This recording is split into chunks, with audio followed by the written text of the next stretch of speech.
Hi teachers அனைவருக்கும் வணக்கம். UG TRP prepare பண்ணுறவங்களுக்கு ஒரு 120 டேஸ்க்கான ஸ்டடி பிளான் தான் பார்க்க போகிறோம். அதுக்கு முன்னாடி பார்த்தீங்கன்னா ஆனுவல் பிளான் வந்து நமக்கு ரிலீஸ் பண்ணாங்க. ஸோ ரிலீஸ் பண்ணி கிட்டத்தட்ட இப்போ எத்தனை நாட்களுக்கு மேலே ஆகுதுன்னா ஒரு 20லேருந்து 25 நாட்களுக்கு மேலே ஆகுது. ஸோ நான் வந்து யூஜி டிஆர்பியில் பாஸ் பண்ணணும்னு நினைக்கிறவங்க எல்லாமே மோஸ்ட்லி பார்த்தீங்கன்னா இந்நேரம் சிலபஸ் வந்து டவுன்லோட் பண்ணியிருப்பீங்க. ஆல்ரெடி நம்ம வந்து சொல்லியிருந்தோம், சிலபஸ் டவுன்லோட் பண்ணிட்டீங்கன்னா கமெண்ட் பண்ணுங்க அப்படின்னு சொல்லிட்டு. ஸோ எத்தனை பேர் சிலபஸ் டவுன்லோட் பண்ணி யூனிட்டை வந்து படிக்க ஸ்டார்ட் பண்ணிட்டீங்க? கிட்டத்தட்ட இந்நேரம் நீங்கள் வந்து 20 நாட்களில் 2 யூனிட்டாவது மினிமம் வந்து கம்ப்ளீட் பண்ணியிருக்கணும். ஸோ யார் யாரெல்லாமே எத்தனை யூனிட் கம்ப்ளீட் பண்ணியிருக்கீங்கன்னு சொல்லிட்டு கமெண்ட் பண்ணுங்கள். ஸோ மோஸ்ட்லி எனக்கு தெரிஞ்சு பார்த்தீங்கன்னா 90% வந்து கம்ப்ளீட் பண்ணியிருக்க மாட்டாங்க. ஏன்னா இன்னும் நோட்டிஃபிகேஷன் வரலல்ல. அதனால் நோட்டிஃபிகேஷன் வந்த பிறகு தான் நம்மள நிறைய பேர் வந்து படிக்க ஸ்டார்ட் பண்ணுவாங்க. ஸோ யாரெல்லாமே படிக்க ஸ்டார்ட் பண்ணியிருக்கீங்களோ அவங்க எல்லாமே இந்த 90%க்கு முன்னாடி இருக்கீங்க அப்படின்னு சொல்லிட்டு அர்த்தம். ஸோ உங்களுடைய ஸ்டடியை வந்து ஃபர்தராக கண்டினியூ பண்ணுங்கள். நம்ம ஏற்கனவே சிலபஸ் இதெல்லாமே சொல்லியாச்சு. முழுக்க முழுக்க இதில் நம்மளுடைய மேஜர்ஸ் மட்டும்தான். தமிழ் எலிஜிபிலிட்டி டெஸ்ட்டு அது ஒரு பார்ட்டு. ஸோ அது வந்து லைட்டாக நம்ம வந்து அது பாஸ் பண்ணுற அளவுக்கு படித்தா போதும். அதில் வந்து ஃபஸ்ட் மார்க் எடுக்கணுங்கிற அவசியம் இல்லை. ஸோ நமக்கு வந்து பார்த்திங்கன்னா டென்டேட்டிவாக இங்கே மார்ச் கொடுத்துருக்காங்க. எக்ஸாம் வந்து ஜூலையில் நடக்கும். இது வந்து டென்டேட்டிவ் தான். ஒரு சில டைம் முன்கூட்டியே நடந்தாலும் ஆச்சரியப்படுறதுக்கு இல்லை. ஏன்னா லாஸ்ட் டைம் வந்து பிஜிடிஆர்பி கொஞ்சம் பிஃபோராக சொல்லியிருப்பாங்க. எக்ஸாம்ஸ் எல்லாமே நடந்துச்சு. அதாவது பின்னாடி வர மாதிரி ஆனுவல் பிளான் கொடுத்துருந்தாங்க. இருந்தாலும் முன்னாடி நடந்துச்சு. போஸ்டிங் எல்லாமே முடிஞ்சிருச்சு. ஸோ இப்போ நம்ம போஸ்டிங் போனவங்களை பார்த்துட்டு நமக்கு எப்போ இந்த மாதிரி கிடைக்கும் அப்படின்னு சொல்லிட்டு எதிர்பார்த்துட்டு இருப்போம் நிறைய பேர். ஸோ இருக்கக்கூடிய சான்ஸை வந்து என்ன பண்ணாதீங்க, ஃபஸ்ட்டு மிஸ் பண்ணாதீங்க. இன்னும் ஒரு சில பேர் வந்து சொல்லுவாங்க, ஆஹா அடுத்து வந்து நமக்கு எலெக்ஷன் வரப்போகுது, அதனால் நோட்டிஃபிகேஷன் வந்து பின்னாடி வந்துச்சு அப்படின்னா தள்ளி போகும்ல அப்படின்லாம் ஒரு சில பேர் சொல்லுவாங்க. அவங்க பேச்சு மட்டும் தயவு செஞ்சு கேட்காதீங்க. ஒருவேளை எலெக்ஷனுக்கு முன்னாடியே நோட்டிஃபிகேஷன் வந்து அறிவிச்சிட்டாங்க அப்படின்னா என்ன பண்ணுவீங்க? இப்போ டெட்டு வந்து யாருமே எதிர்பார்க்கல. அதாவது ஒர்க்கிங் டீச்சர்ஸ்க்கான டெட்டு யாருமே எதிர்பார்க்கல. ஏன்னா இதில் வந்து ஆனுவல் பிளானில் பார்த்தீங்கன்னா டிஎன் டெட்டுன்னு மே மந்த் தான் கொடுத்துருக்காங்க. சரிங்களா? அதுமாதிரி இங்கே அக்டோபர் கொடுத்துருக்காங்க. ஒர்க்கிங் டீச்சர்ஸ்க்கான டெட் அப்படின்னு சொல்லிட்டு இதில் ஸ்பெசிஃபிக்காக எதுவுமே கொடுக்கல. ஸோ அந்த மாதிரி பட்சத்தில் நம்ம எதிர்பார்க்குற டைமில் முன்கூட்டியே வந்துருச்சு அப்படின்னா அந்த டைமில் ஃபில் பண்ணி ஒன்றும் ஆக போகிறதில்ல. ஸோ நீங்கள் இந்த 20 நாள் வந்து வேஸ்ட் பண்ணியிருந்தாலும் இப்போ இருக்கக்கூடிய ஸ்டடி பிளானை வந்து கரெக்டாக ஃபாலோ பண்ணுங்கள். இதுலேயுமே பார்த்தீங்க அப்படின்னா நான் வந்து மார்ச்லேருந்து தான் கொடுத்துருக்கேன். சரிங்களா? இன்னும் வந்து மார்ச்சுக்கு ஒரு 10 நாள் இருக்குதுன்னு வச்சிங்களேன். ஸோ இந்த 10 நாள்லையுமே நீங்கள் ஒரு யூனிட் வந்து என்ன பண்ணலாம், கம்ப்ளீட் பண்ணலாம். ஸோ நான் இங்கே வந்து 2 வகையான ஸ்டடி பிளான் கொடுத்துருக்கேன். ஒன்று 10 டேஸு, இன்னொன்று 7 டேஸ். நான் எதை பேஸ் பண்ணி கொடுத்துருக்கேன் அப்படின்னு சொல்லி பார்த்தோன்னா யூனிட் ஒரு சில மேஜர்ஸ்க்கு வந்து 10 யூனிட் இருக்கும். ஒரு சில மேஜர்ஸ்க்கு கொஞ்சம் இன்க்ரீஸ் ஆனாலும் இருக்கலாம், அல்லது கம்மியாக கூட இருக்கலாம். ஸோ உங்களுக்கு ஏற்ற மாதிரி அதை கொஞ்சம் நீங்கள் மாற்றி வச்சிங்க. ஸோ உதாரணத்துக்கு ஒரு யூனிட்டை முடிக்க எனக்கு 10 நாட்கள் ஆகும் அப்படின்னு சொல்லி பார்க்குறப்ப நீங்கள் வந்து 10 யூனிட்டு கம்ப்ளீட் பண்ணுறதுக்கு நமக்கு எவ்வளோ 100 டேஸ் வந்து போகும். ஸோ கிட்டத்தட்ட பார்த்தீங்கன்னா நம்ம ஜூன் மந்த்தே சிலபஸை வந்து என்ன பண்ணிவிடும் அப்படின்னா கம்ப்ளீட் பண்ணிவிடும். ஸோ நெக்ஸ்ட்டு பார்த்தீங்கன்னா ஜூனில் மீதி இருக்கக்கூடிய நாட்கள் எல்லாமே நம்ம வந்து என்ன பண்ணிக்கலாம், ரிவிஷன் கொடுத்துக்கலாம். ஈவன் நமக்கு வந்து ஜூலையில் தான் எக்ஸாம்ஸ் அப்படின்னு சொல்லியிருக்காங்க.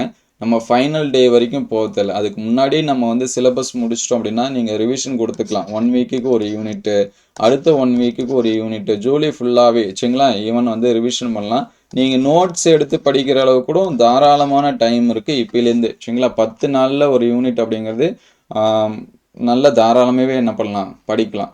இல்லை இந்த 10 நாள் அப்படிங்கிறது யாருக்காக யூஸ் பண்ணிக்கலாம் அப்படின்னா, நான் வந்து ஒரு ஒர்க்கிங் போயிட்டுருக்கேன், ஒரு பார்ட் டைமாக தான் என்னால் படிக்க முடியும் அப்படிங்கிறவங்க நீங்கள் இந்த 10 டேஸை யூஸ் பண்ணிக்கலாம். நான் ஃபுல் டைமாக எக்ஸாம்ஸ்க்காக படிக்கிறேன் அப்படின்னா நீங்கள் இந்த 7 டேஸ் கூட என்ன பண்ணிக்கலாம், படிச்சுக்கலாம். ஒரு யூனிட்டை கம்ப்ளீட் பண்ணுறதுக்கு ஒரு 7 டேஸ் மினிமம். சரிங்களா? நம்ம ஒரு டார்கெட்டை ஃபிக்ஸ் பண்ணுங்கள். அது வந்து அச்சீவ் பண்ணுறீங்களா இல்லையா அப்படிங்கிறத அதை பொறுமையாக பார்த்துக்கலாம். ஒரு சில டைம் வந்து என்னால் அந்த யூனிட்டை வந்து கம்ப்ளீட் பண்ண முடியல, எனக்கு கொஞ்சம் ஹெவியாக இருக்குது யூனிட்டு டாப்பிக்கு. ஏன்னா எல்லா யூனிட்டும் ஒரே மாதிரி இருக்காது. ஒரு சில யூனிட் வந்து டாபிக் வந்து அதிகமாக இருக்கும், ஒரு சில யூனிட்டில் கொஞ்சம் கம்மியாக இருக்கும். ஸோ அப்போ அடுத்த வாரம் அதை கொஞ்சம் நம்ம ஆல்ட்ரு பண்ணிக்கணும். நீங்கள் ஒரு நோட்டு வச்சிங்க. என்னோடய அட்வைஸ், பர்சனல் அட்வைஸ் என்னென்னா, நீங்கள் ஒரு நோட்டு வச்சிங்க, இந்த மந்த்லி இந்த யூனிட் வந்து கம்ப்ளீட் பண்ணணும், மார்ச்சில் இந்த யூனிட் எல்லாமே கம்ப்ளீட் பண்ணணும். சரிங்களா? அதுக்கடுத்து ஏப்ரலில் இந்த யூனிட்லாம் கம்ப்ளீட் பண்ணணும், அதுக்கடுத்து மே மந்த்து இந்த யூனிட்லாம் கம்ப்ளீட் பண்ணணும் அப்படின்னு சொல்லிட்டு டார்கெட்டை ஃபிக்ஸ் பண்ணி படிங்க. ரொம்ப முக்கியம் என்னென்னா, வெறும் படிச்சுட்டே மட்டும் போகாமல் டெஸ்ட் நடுவில் வந்து என்ன பண்ணுங்கள், வீக்லி ஒன்ஸு டெஸ்ட் எழுதி பாருங்கள். ஒரு 7 டேஸ்க்கு ஒன்ஸு அல்லது 4 டேஸ் ஒன்ஸ் நீங்கள் வந்து என்ன பண்ணுங்க அப்படின்னா டெஸ்ட் எழுதி பாருங்கள். ஒரு நோட்டில் சும்மா இந்த மாதிரி எழுதி வைங்க சரிங்களா. ஒரு 120 நாள் எழுதுறது ரொம்ப கஷ்டம் ஒன்றும் இல்லை.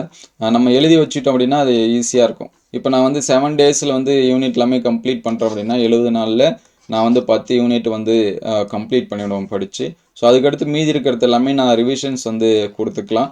ஸோ இதில் ரொம்ப முக்கியம் என்ன அப்படின்னு சொல்லி பார்த்தீங்கன்னா, உங்களுக்கு எது கன்வீனியன்ட்டோ அதுக்கேற்ற மாதிரி சேஞ்ச் பண்ணிங்க. இல்லை எனக்கு வந்து ஒரு யூனிட்டை முடிக்கிறது கிட்டத்தட்ட 15 நாட்கள் ஆகுது அப்படின்னா அதுக்கேற்ற மாதிரி நீங்கள் வந்து உங்களுடைய ஸ்டடி பிளானை கொஞ்சம் சேஞ்ச் பண்ணிங்க. அப்போ நமக்கு வந்து 150 டேஸ் வந்து தேவைப்படும் சிலபஸ் வந்து கம்ப்ளீட் பண்ண. ஈவன் நம்ம வந்து ஜூலை மந்த்தும் ஃபுல்லாக வந்துடும் சரிங்களா.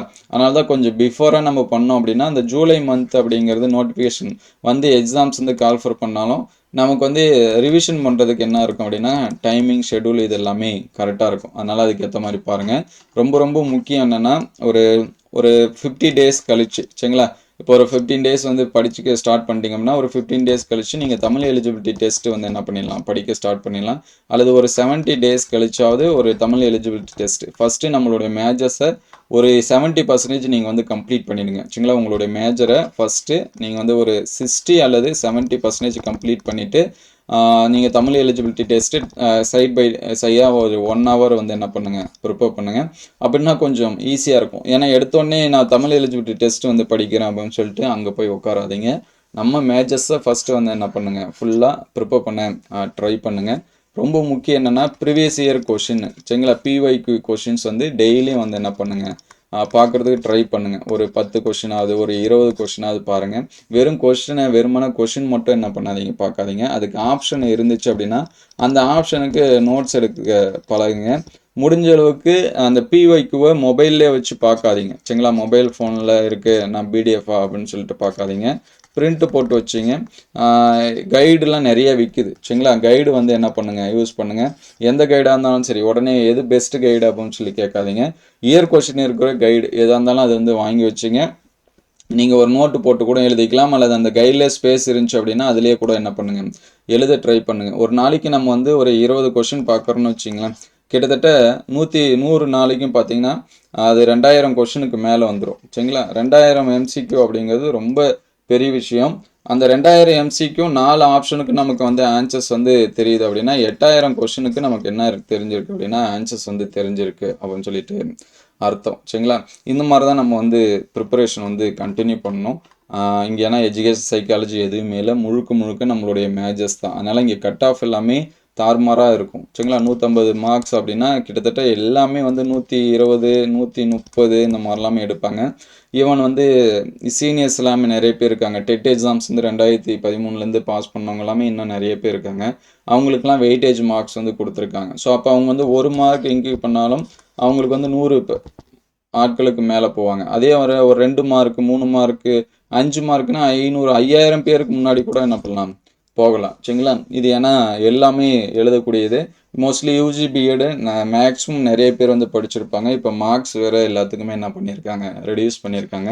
அதனால் காம்படிஷன் கொஞ்சம் என்னவாக தான் இருக்கும் அப்படின்னா அதிகமாக தான் இருக்கும் சரிங்களா. ஏன்னா ஏற்கனவே மார்க் ரெடியூஸ் பண்ணாதப்ப வெறும் 50,000 கேண்டிடேட் இருக்கிறப்பே நமக்கு வந்து காம்படிஷன் அப்படிங்கிறப்ப அதிகமாக இருந்துச்சு. ஸோ இப்போ பார்த்தீங்கன்னா 1.5 அதாவது பேப்பர் 1க்கும் பேப்பர் 2க்கும் ரெண்டுமே சேர்த்து 1.5 lakhs வந்து என்ன பண்ணியிருக்காங்க பாஸ் பண்ணியிருப்பாங்க. கிட்டத்தட்ட பார்த்தீங்கன்னா பேப்பர் 2வே 70,000க்கு மேலே வந்து என்ன பண்ணியிருக்காங்க பாஸ் பண்ணியிருக்காங்க.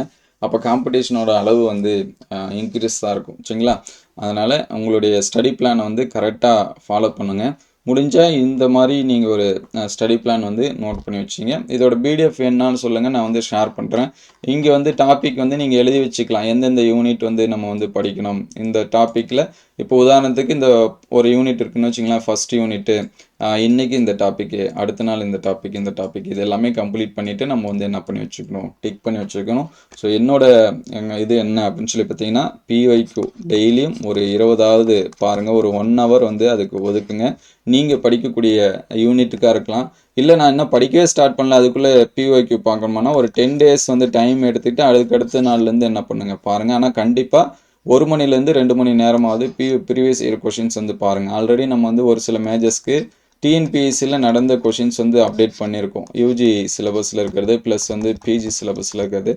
அது வந்து உங்களுக்கு ஹெல்ப்ஃபுல்லாக இருக்கும். சரிங்களா? அதை வந்து ஒரு கைடாக யூஸ் பண்ணிக்க, அது கைடன்ஸ்க்கு. ஏன்னா அது நம்ம டிஆர்பிக்கும் அதுக்கும் சிலபஸ் கொஞ்சம் மட்டும் டிஃப்ரென்ஸ் இருக்கும். அதனால் அதை யூஸ் பண்ணி வச்சுங்க. அதே மாதிரி வீக்லி ஒன்ஸ் வந்து டெஸ்ட் எழுதி பாருங்கள். எம்சிக்யூ புக்கு வந்து எதனாச்சும் பை பண்ணி அதில் டெஸ்ட் எழுதி பாருங்கள்.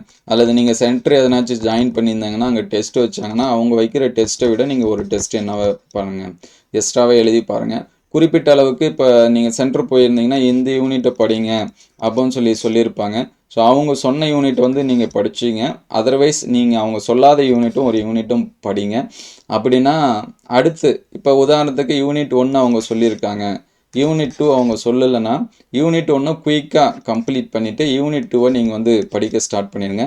அவங்க யூனிட் 2 சொல்லும்போது உங்களுக்கு வந்து நீங்கள் யூனிட் 3 வந்து என்ன பண்ணிக்கலாம், படிச்சுக்கலாம். அப்போ இதுக்கு வந்து டெஸ்ட் எழுதிக்கிறதுக்கு ஈஸியாக இருக்கும், ரிவிஷன் பண்ணுறதுக்கு இது வந்து படிச்சுக்கலாம். சரிங்களா? அந்த மாதிரி ஒரு சென்டருக்கு போனாலும் நீங்கள் ஓனாக ப்ரிப்பேர் பண்ண ட்ரை பண்ணுங்கள். எனக்கு வந்து என்ன நோட்ஸ் அங்கே படிக்க தான் எங்களுக்கு கொடுத்துட்ருக்காங்க அப்படின்னா நீங்கள் கேதர் பண்ணி வச்சிங்க. அது உங்களுக்கு வந்து ரொம்பவே ஹெல்ப்ஃபுல்லாக இருக்கும். சரிங்களா? உங்களுக்கு எதாவது டவுட் இருந்துச்சுன்னா கமெண்ட் பண்ணுங்கள். ரொம்ப முக்கியம் பிஒக்யூ, அதுக்கடுத்து டெஸ்ட்டு. ஸோ எந்தளவுக்கு எழுதி பார்க்குறீங்களோ அந்தளவுக்கு உங்களுக்கு வந்து நல்லது.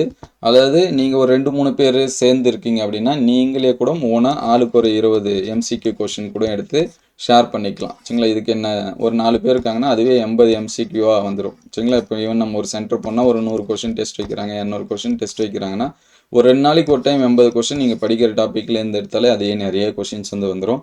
ஸோ நீங்கள் எந்த மாதிரி சுச்சுவேஷனில் படிக்கிறீங்க அப்படிங்கிறத பொறுத்து அது வந்து சேஞ்சஸ் ஆகும். சரிங்களா? மினிமம் ஒரு 8 to 10 ஹவர்ஸ் வந்து படிங்க சும்மா இருக்கிறவங்க. சரிங்களா? நான் படிக்கிறதுக்காகவே இருக்கேன் அப்படின்னா ஒரு 8 to 10 ஹவர்ஸாவது படிங்க. அதர்வைஸ் நான் வந்து ஒர்க்கிங் போயிட்டுருக்கேன் அப்படிங்கிற கேண்டிடேட்டாக இருந்தீங்கன்னா ஒரு 4 மணி நேரமாவது என்ன பண்ணுங்கள், படிங்க. ரொம்ப முக்கியம் என்னென்னா இனிமேல் நமக்கு வந்து எக்ஸாம்ஸ் தான். சரிங்களா? மார்ச் மந்த் வந்து ஸ்டார்ட் ஆயிடுச்சுன்னா நீங்கள் என்ன தான் மோஸ்ட்லி ஸ்கூலில் ஒர்க் பண்ணுறவங்களுக்கு அது ஓகே. சரிங்களா? மார்ச்சில் வந்து பார்த்தீங்கன்னா ஸ்கூல் ஒர்க்கிங் வந்து கொஞ்சம் கம்மியாக இருக்கும். ஏன்னா எக்ஸாம்ஸ் வந்து நடக்கிறப்ப ஒரு 6 நாள், அதே மாதிரி 10th வந்து ஒரு 5 நாள், ஒரு கிட்டத்தட்ட பார்த்தீங்கன்னா ஒரு 10லேருந்து 15 நாட்கள் வந்து ஒரு ஆஃப் டே இந்த மாதிரி நடக்கும். அந்த ஆஃப் டே நம்ம சின்ன கிளாஸஸ்க்கு போகிறவங்களா இருந்தாலும் சரி, பெரிய கிளாஸ் போகிறவங்களா இருந்தாலும் சரி, எக்ஸாம் டியூட்டி இருந்துச்சுன்னா போயிட்டு மீதி ஆஃப் டே ஃப்ரீ இருக்கும். சரிங்களா?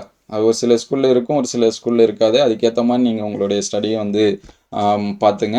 அதே மாதிரி ஏப்ரல் அண்டு மே இதில் மோஸ்ட்லி பார்த்தீங்கன்னா ஒரு ஆஃப் டே ஸ்கூலில் இருக்கிற மாதிரி இருக்கும், ஆஃப் டே லீவ் இருக்கிற மாதிரி இருக்கும். அதனால் ஜூன் மந்த்துக்குள்ளாரே உங்களுடைய சிலபஸ் வந்து ஒர்க்கிங் போகிறவங்களாமே இருந்தீங்கன்னா இந்த ஹாலிடேவை கொஞ்சம் கரெக்டாக யூட்டிலைஸ் பண்ணி என்ன பண்ணுறங்க, முடிச்சிருங்க. ஃபைனல் டைமில் வந்து ஐயோ நான் படிக்காம விட்டுட்டேன், நான் என்னால் ஸ்கூல் போனதுனால தான் படிக்க முடியல அப்படின்னு சொல்லிட்டுலாம் என்ன பண்ணாதீங்க, ஃபீல் பண்ணாதீங்க. இருக்கிற டைமை கரெக்டாக யூட்டிலைஸ் பண்ணி படிச்சுங்க. உங்களுக்கு ஏதாவது டவுட் இருந்துச்சுன்னா கமெண்ட் பண்ணுங்கள், அடுத்தடுத்த வீடியோவில் அப்டேட் பண்ணுவோம். ஸோ தொடர்ந்து படிங்க, கண்டிப்பாக நம்மளால் என்ன பண்ண முடியும் அப்படின்னா சக்ஸஸ் பண்ண முடியும். Thank you all.